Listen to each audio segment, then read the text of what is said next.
For this video mga kabimbi, sa mga hindi pa nakakaalam na ang pulbo mga kabimbi ay pangpataboy ng mga langgam. Ito mga kabimbi.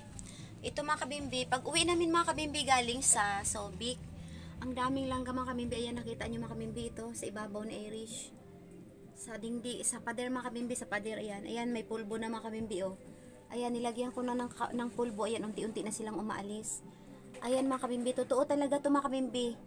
Si Iris ang nagturo sa akin ito mga kabimbi nung nabubuhay pa si Iris. Dahil pinag-aralan daw nila sa science na ang pulbo ay pampataboy ng langgam. Totoo nga mga kabimbi, ayan oh.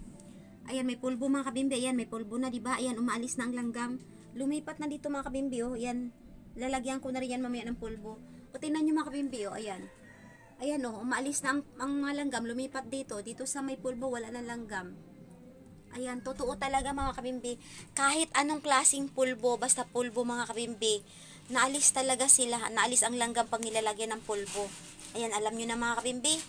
Okay, bye muna for now. I love you all. Tandaan nyo, subukan nyo, try nyo. Effective talaga. Try nyo mga kabimbi. Kahit anong klaseng pulbo ha, try nyo. Aalis ang langgam. Bye!